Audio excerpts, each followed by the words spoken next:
నమస్తే అండి. మీ ఇమాం HM9 TV YouTube channel.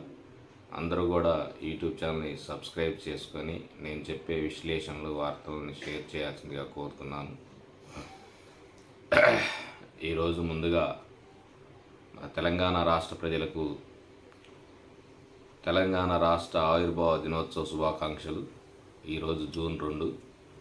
ఇప్పటికీ 10 సంవత్సరాలు అవుతుంది తెలంగాణ సాధించుకొని. అమరవీరులందరికీ కూడా జోహార్లు అర్పిస్తూ,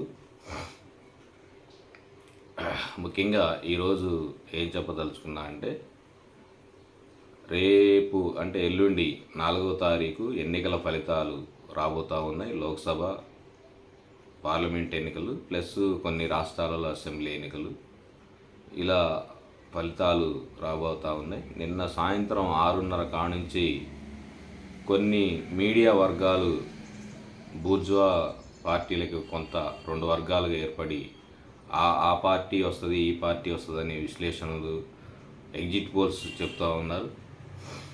అయితే ముఖ్యంగా ఈ 10 సంవత్సరాల కాలంలో బీజేపీ మీద చాలా వ్యతిరేకత ఉన్నది. ప్రధానమంత్రి మోడీ ఏ ఒక్క పని కూడా చేయలేదు. చేయకపోగా చాలా నష్టాలు చేశాడు ప్రజలకి. అయినా కానీ ఒక మతతత్వాన్ని, మత ఘర్షణలు రెచ్చగొట్టి హిందూ ఓట్లని కొల్లగొట్టడానికి చాలా ప్రయత్నాలు చేశాడు మోడీ. దాంట్లో ఒకవేళ ప్రజలు ఆ మాయలో పడి మోడీని మళ్ళీ అధికారంలోకి తెస్తే ఈ దేశం ఇంకా 100 సంవత్సరాలు వెనక్కి నెట్టబడుతుంది. ఎందుకనంటే ఉద్యోగ అవకాశాలు ఇవ్వట్లేదు, పేదలకి సంక్షేమ పథకాలు అందించట్లేదు. అంగన్వాడీ టీచర్లు, ఆయాలు చాలామంది చాలా సంవత్సరాల నుంచి దేశవ్యాప్తంగా కూడా కొన్ని 30-40 సంవత్సరాల నుండి వాళ్ళు చేస్తున్నా కానీ వాళ్ళని పర్మనెంట్ చేయట్లేదు, వాళ్ళ వేతనాలు పెంచట్లేదు. ఇటు రాష్ట్ర ప్రభుత్వాలు కానీ ఇటు కేంద్ర ప్రభుత్వాలు కానీ వాటిని పట్టించుకోకుండా వదిలేస్తూ ఉన్నారు. అలాగే కొన్ని మీడియా సంస్థల్ని ప్రధానమంత్రి మోడీ, నరేంద్ర మోడీ కొనిపడేశారు. మీడియా సంస్థలు కూడా చాలా దారుణంగా తయారయ్యాయి. ఎవరు డబ్బిస్తే వాళ్ళకు ఒత్తాసు పలికే విధంగా అట్లా చేస్తూ ఉన్నారు. ముఖ్యంగా ప్రధానమంత్రి నరేంద్ర మోడీ మళ్ళీ 3వసారి అధికారంలోకి వస్తే ఆయనే చెప్పాడు, నాకు 400 సీట్లు ఇస్తే భారత రాజ్యాంగాన్ని మార్చేస్తా అని చెప్పాడు.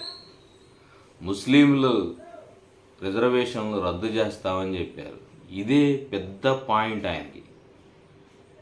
ఇదే పెద్ద పాయింట్ ఏంటంటే 100% ఉన్న జనాభాలో కేవలం 12% ఉన్న ముస్లింలను రెచ్చగొడితే 88% ఉన్న హిందువులు మొత్తం ఓట్లు కూడా నాకు పడతాయని చెప్పి బీజేపీ ఒక పెద్ద ఎత్తుగడగా తీసుకొని, అందుకే అంత ధైర్యంగా 12% ఓట్లు పోతే పోయినాయి, 88% ఓట్లు వస్తాయని చెప్పేసి ఆయన చెప్తా ఉన్నాడు.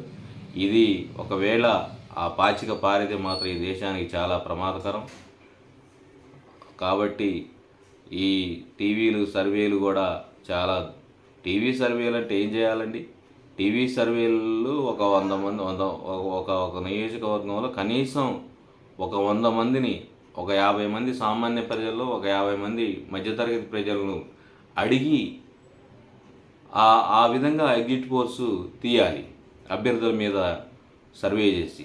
అట్లా కాకుండా వాళ్ళు ఇష్టం వచ్చినట్టు, వాళ్ళు నోటికి వచ్చినట్టు చెప్తా ఉన్నారు. అది కరెక్ట్ పద్ధతి కాదు. అలాగే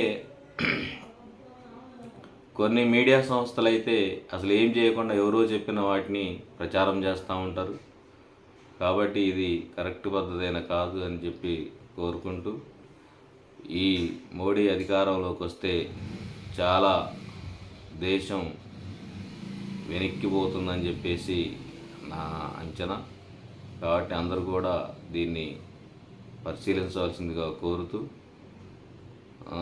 అలాగే భారత రాజ్యాంగాన్ని కాపాడుకోవాలని, రైతు నల్ల చట్టాలను తీసేయాలని, అలాగే CAA చట్టాలను కూడా రద్దు చేయాలని కోరుకుంటూ, ప్రజలందరూ కూడా వీటి మీద అప్రమత్తంగా ఉండాలని కోరుకుంటూ, మీ హిమాం. నమస్తే.